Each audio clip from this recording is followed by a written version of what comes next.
दुनिया में एक से बढ़कर एक क्रिमिनल्स का इतिहास रहा है, लेकिन साउथ अमेरिका के देश कोलंबिया में एक क्रिमिनल ऐसा भी हुआ जो केवल खूंखार और ताकतवर ही नहीं बल्कि दुनिया का 7वां सबसे अमीर इंसान भी था। कोकेन की दुनिया का ये बेताज बादशाह लेट 1980s में $25 बिलियन का मालिक था। उस समय कोलंबिया की कुल जीडीपी करीब $39 बिलियन थी, यानी वो अकेला ही अपने देश की लगभग 65% जीडीपी अपनी जेब में रखकर घूमता था। वो इतना अमीर था कि उसकी गैंग पैसा गिनती नहीं थी बल्कि उन्हें किलो के हिसाब से तौला करती थी। उसे अपनी दौलत को गोडाउन में भर के रखना पड़ता, जहां उसकी 10% कमाई हर साल चूहे ही कुतर जाते, जहां वो बिल्डिंग्स, आइलैंड, प्राइवेट जू, सॉकर फील्ड्स, कार्स, सबमरीन्स और एरोप्लेन्स जैसी अपनी पसंदीदा चीजों पर पैसा पानी की तरह बहाता, तो वही वो अपनी बेटी को ठंड से बचाने के लिए मिलियंस ऑफ डॉलर्स आग में जला देता। इतना सब करने के बाद भी उसकी अमीरी में रत्ती भर का भी फर्क नहीं आया। दुनिया के सबसे बड़े और सबसे अमीर ड्रग माफिया का केवल एक ही कानून था, प्लाटा ओ प्लोमो। प्लाटा का मतलब कि मेरे साथ मिल जाओ, मैं तुम्हें इतना अमीर बना दूंगा कि तुम्हारी 7 पुश्तें बैठकर खाएंगी। और प्लोमो का मतलब कि अगर तुम मेरे खिलाफ गए तो मैं तुम्हें क्या, तुम्हारे पूरे खानदान को मिट्टी में मिला दूंगा। उसके इस खतरनाक नियम की वजह से पुलिस हो या मिनिस्टर्स, जर्नलिस्ट हो या फिर जजेस, सब उसकी जेब में थे। जो भी उसके खिलाफ गया उसने उसको मौत की नींद सुला दिया। अपनी क्राइम की हिस्ट्री में उसने 4000 से भी ज्यादा लोगों को मौत के घाट उतारा, जिसमें 600 से ज्यादा केवल पुलिस ऑफिसर्स थे। उसका खौफ इतना था कि उसके बस नाम से लोगों की रूह कांप जाती, और ताकतवर इतना कि उसके इशारे पर देश का संविधान बदल जाता। वो अरेस्ट भी हुआ तो केवल इस शर्त पर कि जेल भी उसकी बनाई हुई होगी और जेल के गार्ड्स भी उसके ही होंगे। ऐसे कई रोमांचक पहलुओं को समेटे हुए ये कहानी है दुनिया के सबसे बड़े और सबसे अमीर ड्रग लॉर्ड पाब्लो एस्कोबार की, जिसने क्राइम की दुनिया में ऐसा डंका बजाया कि उसके मरने के 20 से ज्यादा साल बाद भी उसके जैसा कोई दूसरा नहीं हो सका। The Escobar family has reportedly amassed nearly $2 billion smuggling 1,100 pounds of refined cocaine into the United States every month. Drug trafficker, billionaire, killer, but a hero to thousands in his home city. As Cocaine King's only son has now claimed his father took his own life. He had become a cancer to Colombia. Escobar was a monster. I wish he would have spent the rest of his life in prison. I mean, that's what I wanted. Yo soy Pablo Emilio Escobar Gaviria. Pablo Emilio Escobar Gaviria का जन्म 1 दिसंबर 1949 को Colombia के Rio Negro शहर में हुआ था। वो अपने माता पिता के 7 बच्चों में तीसरा था। उसके पिता फार्मर थे और माँ स्कूल टीचर थी। उसके जन्म के कुछ वक्त बाद ही उसका परिवार मेडेलिन शहर में शिफ्ट हो गया, जहाँ पाब्लो पला बड़ा और वही के स्कूल में उसने शुरुआती पढ़ाई की। यूं तो वो शुरू में लॉयर और फिर पॉलिटिक्स में जाकर प्रेसिडेंट बनने का ख्वाब देखता था, लेकिन बढ़ती उम्र के साथ उसका नजरिया और इंटरेस्ट बदलने लगा। उसको समझ आया कि दुनिया में सबसे बड़ा ताकतवर वही है जिसके पास पैसा है। अगर पैसा हो तो क्या लॉयर और क्या पॉलिटिशियन, सबको जेब में रखा जा सकता है। पैसे की अहमियत तब उसे और भी ज्यादा समझ आई जब घर की खराब फाइनेंशियल कंडीशन की वजह से उसे अपनी पढ़ाई बीच में ही छोड़नी पड़ गई। पढ़ाई छूटने के बाद उसने ठान लिया कि उसे जल्दी से बहुत सारा पैसा कमाना है, फिर चाहे उसके लिए उसे किसी भी रास्ते पर जाना पड़े। उसने खुद को वादा किया कि अगर 25 साल की उम्र तक उसने 1 मिलियन पेसोस नहीं कमाए तो वो खुदकुशी कर लेगा। इस तरह जुनून की हद तक जल्द से जल्द अमीर बनने की इस ख्वाहिश ने उसे क्राइम की दुनिया में धकेल दिया। वो अपने कजिन गुस्तावो गाविरिया के साथ मिलकर तरह तरह के लीगल काम करने लगा, जिनमें फर्जी डिप्लोमा डिग्री बेचना, साउंड इक्विपमेंट्स की तस्करी करना और टूम्बस्टोन्स को चोरी करना शामिल था। लेकिन इन छोटी छोटी चोरियों से आखिर वो कितना और कब तक अमीर बन पाता, इसलिए बड़ा कदम उठाते हुए 20 साल से भी कम उम्र में उसने कार चोरी करना और अमीर लोगों को किडनैप करना शुरू कर दिया। जहां वो कार चोरी कर उसके पार्ट्स को बेच करके खूब पैसा कमाता, तो वही अमीर लोगों को किडनैप कर उनकी रिहाई के बदले अच्छी खासी फिरौती वसूल करता। अगर विक्टिम की फैमिली पैसा देने से मना करती तो वो उसे बेरहमी से मार डालता। कई मौकों पर वो बस अपनी धाक जमाने के लिए रैंसम मिलने के बावजूद विक्टिम्स को मार दिया करता था। ऐसा ही तब हुआ जब 1971 में एक बार उसने इंडस्ट्रियलिस्ट डिएगो एचावारिया को किडनैप किया, जिसे रिलीज करने के बदले में उसने $50,000 की डिमांड की।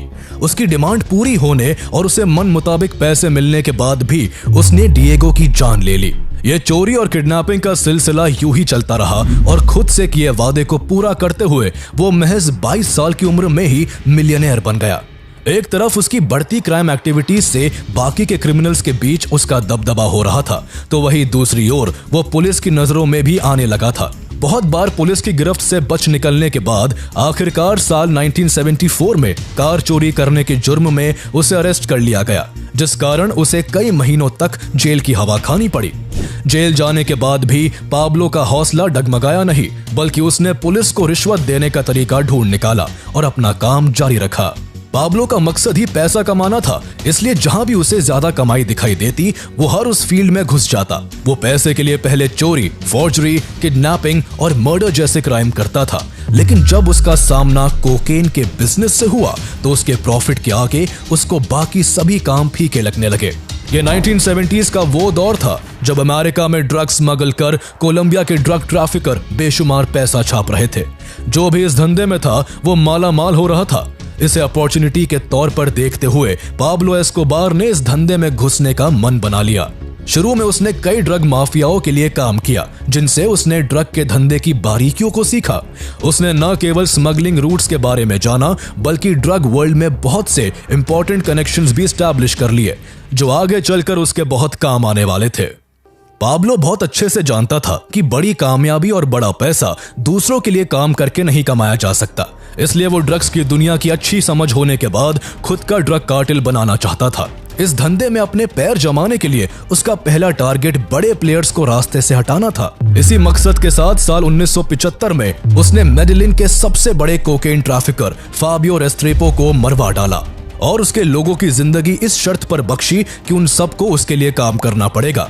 इस इंसिडेंट के बाद बाकी ड्रग ट्रैफिकर्स के बीच पाब्लो का डर बैठ गया, जिससे उसके लिए अपना बिजनेस बनाना आसान हो गया। अगला साल 1976 पाब्लो एस्कोबार की जिंदगी में कई जरूरी मोड़ लेकर आता है। इस साल उसने ओचोआ ब्रदर्स, कार्लोस लेडर और होजे रोड्रिगेज गाचा जैसे क्रिमिनल्स के साथ मिलकर खुद का मेडेलिन कार्टेल शुरू कर दिया, जिसका काम कोकेन की प्रोडक्शन से लेकर डिस्ट्रीब्यूशन तक का था। कार्टेल का हेड पाब्लो खुद बना, जो पहले ही कोकेन प्रोड्यूसर्स, ट्रांसपोर्ट एक्सपर्ट्स और कुछ करप्ट गवर्नमेंट ऑफिशियल्स के साथ रिलेशंस डेवलप कर चुका था। वो कोकेन की सप्लाई के लिए अजीबोगरीब तरीके इस्तेमाल करता, कभी कार के टायर्स में तो कभी टीवी सेट्स में, कभी मछली के पेट के अंदर तो कभी कॉन्डम्स में। इसके अलावा वो एरोप्लेन्स के टायर्स में भी कोकेन भर के सप्लाई करता और ऐसा करने में उसकी मदद करने वाले पायलट को हर फ्लाइट के लिए $5 लाख का इनाम देता।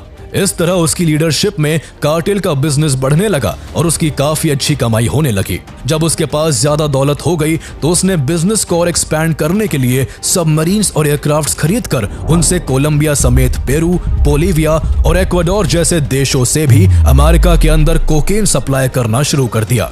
ताज्जुब की बात यह थी कि पाब्लो 24 घंटे कोकेन से घिरे होने के बावजूद खुद कोकेन कंज्यूम नहीं करता था, जिससे उसके साथी उस पर काफी भरोसा करते थे। जहां उसका बिजनेस अच्छा चलने लगा था तो वही इसी साल मार्च 1976 में उसने अपनी गर्लफ्रेंड मारिया विक्टोरिया हेनाओ से शादी कर ली, जो केवल 15 साल की थी और उससे पूरे 11 साल छोटी थी। लेकिन 1976 का साल पाब्लो की जिंदगी में केवल खुशी और दौलत ही नहीं लाया, बल्कि उसकी जिंदगी में जेल की सलाखें भी लेकर आया था।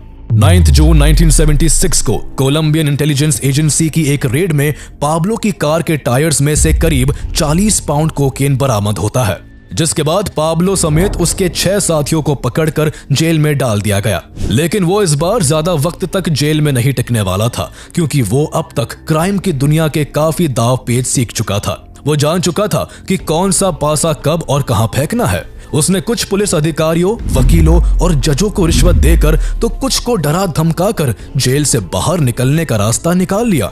जेल से छूटते ही उसने मिसाल कायम करने के लिए उन 2 एजेंट्स को भी मार डाला जिन्होंने उसे अरेस्ट किया था।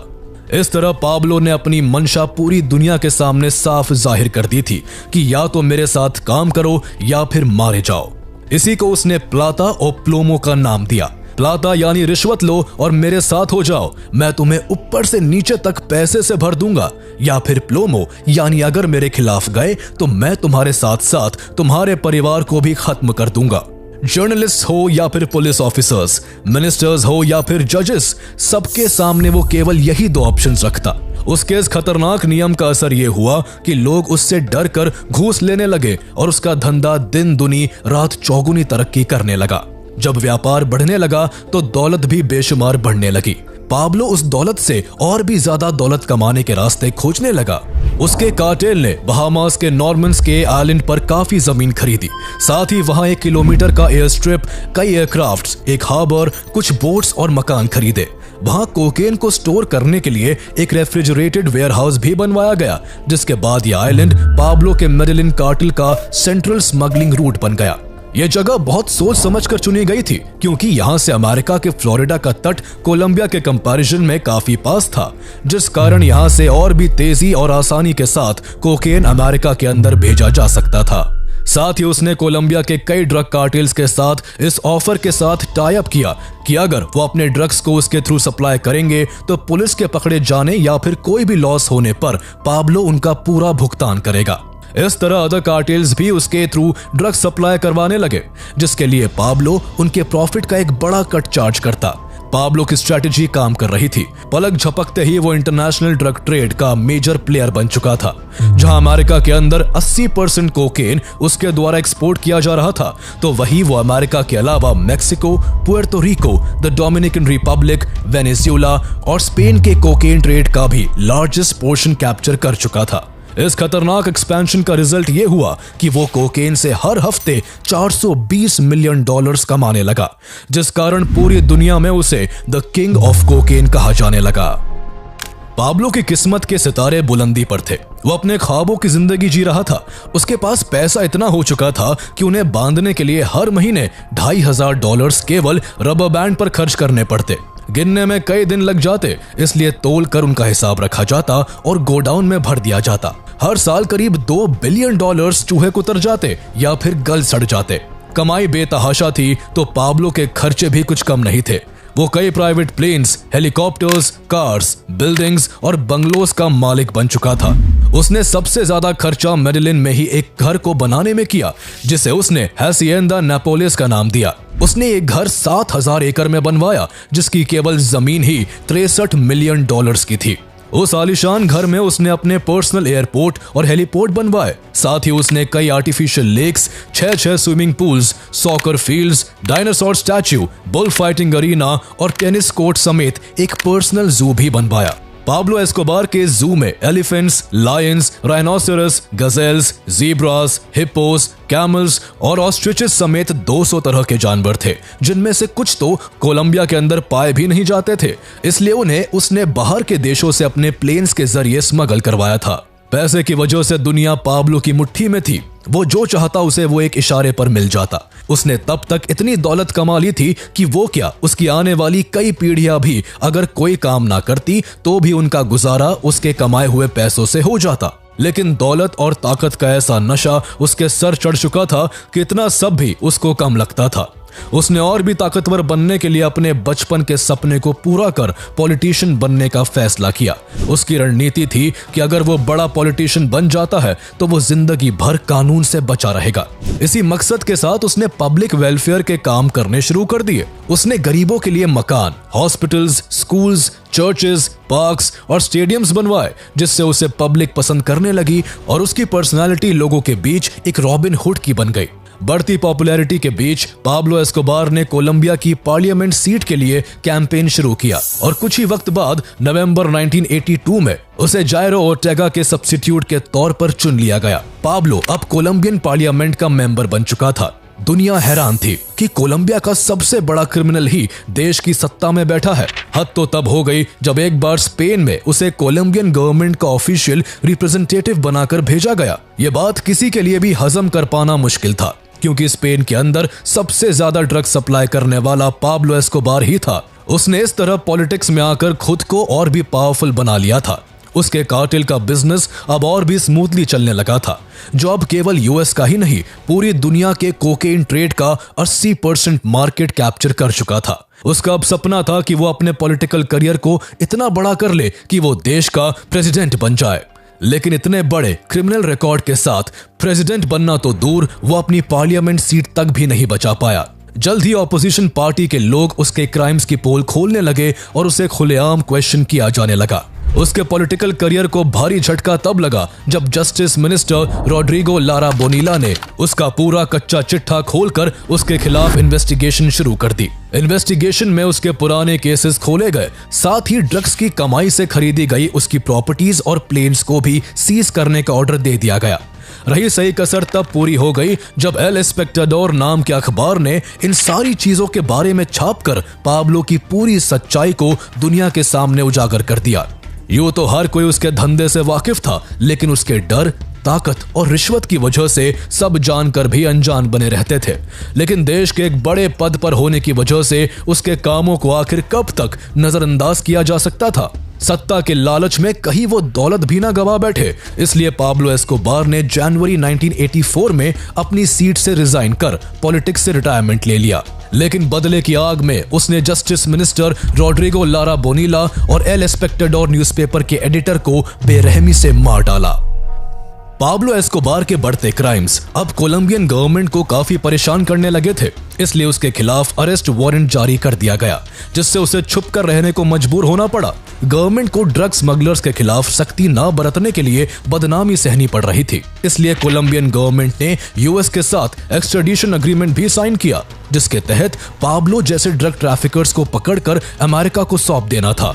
पाब्लो क्योंकि अमेरिका में 80% कोकेन स्मगल करने के लिए जिम्मेदार था, इसलिए अमेरिका उसे पकड़कर अपनी जेल में कैद करके रखना चाहता था। वहीं पाब्लो एस्कोबार भी केवल अमेरिका के पकड़े जाने से ही खौफ खाता था। उसे पता था कि वो यहाँ कोलंबिया में जब चाहे तब आजाद हो सकता है, लेकिन अगर एक बार वो अमेरिका के हाथों में आ गया तो कभी नहीं छूट पाएगा। इसलिए उसने कोलंबियन गवर्नमेंट के सामने शर्त रखी कि अगर उसे अमेरिका के हवाले ना करके कोलंबिया की ही जेल में रखा जाए तो वो सरेंडर कर देगा। लेकिन गवर्नमेंट ने उसकी शर्त मानने से इनकार कर दिया। बाद में उसने गवर्नमेंट को ऑफर दिया कि अगर उसे एक्सट्रेडिशन एग्रीमेंट से राहत देकर अमेरिका को ना सौंपा जाए तो वो कोलंबिया का $10 बिलियन का कर्ज चुका देगा। देश के कर्ज उतारने की डील अच्छी थी, लेकिन बदनामी के चलते गवर्नमेंट इस शर्त पर भी राजी नहीं हुई। जब सीधी उंगली से घी नहीं निकला तो वो खून खराबे पर उतर आया। उसने एक्सट्रेडिशन पॉलिसीज के खिलाफ लॉस एक्स्ट्राडिटेबल ऑर्गेनाइजेशन बनाई। जो भी बड़ा ऑफिसर एक्सट्रेडिशन एग्रीमेंट के फेवर में बात करता, पाब्लो उसको मरवा देता। इसके अलावा उसने M19 नाम से मशहूर लेफ्ट विंग गुरिल्लास को फंडिंग की, जिन्होंने नवंबर 1985 में कोलंबियन सुप्रीम कोर्ट पर अटैक कर करीब आधे टॉप जजेस की जान ले ली। सुप्रीम कोर्ट को तहस नहस कर दिया गया और एक्सट्रेडिशन एग्रीमेंट समेत हजारों डॉक्यूमेंट्स जलाकर खाक कर दिए गए। इस तरह पाब्लो ने अपने ही देश के खिलाफ जंग छेड़ दी थी, लेकिन इतना सब करने के बाद भी उसकी मुसीबतें कम नहीं हुई। जहां वर्जिलियो बार्को वारगास ने देश का नया प्रेसिडेंट बनते ही यूएस के साथ फिर से एक्सट्रेडिशन ट्रीटी साइन कर दी, तो वही यूएस एजेंसीज की मदद से कोलंबियन फोर्सेस उसके ठिकानों पर रेड कर उसके कोकेन स्टोरेज को जब्त करने लगी। उसको हर तरफ से घिरता देख उसके राइवल काली कार्टेल ने भी उसे टारगेट करना शुरू कर दिया। इस तरह पाब्लो एस्कोबार के पीछे कोलंबियन गवर्नमेंट, अमेरिकन गवर्नमेंट और अब काली कार्टेल था, जिसने न केवल उसके कई मेंबर्स को मार गिराया, बल्कि उसकी बीवी बच्चों को निशाना बनाते हुए उसकी बिल्डिंग के जस्ट सामने 70 किलो का डायनामाइट एक्सप्लोड कर दिया। पाब्लो ने बदले में काली कार्टेल्स के कई मेंबर्स को मौत के घाट उतार दिया और फिर उस कार्टेल के ओनर की दर्जनों प्रॉपर्टीज को बॉम्ब ब्लास्ट करके मिट्टी में मिला दिया। दोनों तरफ से होते नुकसान को देख ये कार्टेल वॉर तो रुक गई, लेकिन अभी भी अमेरिका के नाम की तलवार उसके सर पर मंडरा रही थी। वक्त बदलता गया, लेकिन ना तो एक्सट्रेडिशन एग्रीमेंट रिजेक्ट हुआ, ना ही पाब्लो की बर्बरता रुकी, और इस तरह साल 1989 आ गया। यह साल दुनिया के लिए चौंकाने वाले आंकड़े लेकर आया था, जहां एक आंकड़ा पाब्लो एस्कोबार की नेटवर्थ का था जो करीब $25 बिलियन थी, और इस हिसाब से वो पूरी दुनिया का 7th रिचेस्ट पर्सन था। तो वही एक आंकड़ा पाब्लो द्वारा किए जा रहे मर्डर्स का था, जिसका असल में कोई भी एक्यूरेट नंबर नहीं था। बस सबको इतना पता था कि वो न केवल अपनी अमीरी की ऊंचाई पर है बल्कि अपनी खूनी खेल में भी पीक पर पहुंच चुका है। उस साल उसके कार्टेल ने बोगोटा, मेडेलिन, काली, बुकारामांगा, कार्टेजिना, बारेंक्विला और पेरेरा जैसे शहरों में 100 से भी ज्यादा बॉम्ब ब्लास्ट किए, जिसमें सैकड़ों लोग मारे गए। किसी की भी जान लेना अब उसके लिए जरूरत नहीं बल्कि उसकी आदत बन चुकी थी। वो जब चाहे जिसको चाहे मरवा सकता था। उसने civilians, rivals, police officers, journalist, ministers और जजेस किसी को नहीं बख्शा। वही अब उसके निशाने पर देश के नए प्रेसिडेंट बनने वाले लीडर्स भी थे। जहां अगस्त 1989 में उसने प्रेसिडेंट के सबसे बड़े दावेदार लुइस कार्लोस गैलान को मरवा डाला, तो वही नवंबर 1989 में प्रेसिडेंट पद के दूसरे मेन कैंडिडेट सीजर गैविरिया को मारने के लिए एवियांका फ्लाइट 203 को बॉम्ब से उड़वा दिया, जिसमें 100 से भी ज्यादा मासूम लोग मारे गए। किस्मत से सीजर गैविरिया से ये फ्लाइट मिस हो गई थी, जिस वजह से वो बच गए और देश के अगले राष्ट्रपति बन गए। इसके बाद कोलंबियन फोर्सेस और पाब्लो के बीच खून का खेल कई महीनों तक लगातार चलता रहा, जहां पाब्लो ज्यादा से ज्यादा पुलिस ऑफिसर्स को मारने के लिए गैंगस्टर्स को भारी भरकम इनाम देता था, तो वही कोलंबियन फोर्सेस ने भी उसके क्राइम में इन्वॉल्व उसके cousin and right hand Gustavo Gaviria, brother in law Fabio Henao और उसके कार्टेल के second in command Rodriguez Gacha समेत उसके कई करीबी साथियों को मौत की नींद सुला दिया था। साथ ही उसके सैकड़ों साथी अरेस्ट कर लिए गए थे। इस लगातार चलती खूनी हलचल पर ब्रेक तब लगा जब 1991 में कोलंबियन अथॉरिटीज ने पाब्लो के मन का फैसला सुनाते हुए कोलंबियन क्रिमिनल्स को अमेरिका के हवाले करने का कानून निरस्त कर दिया।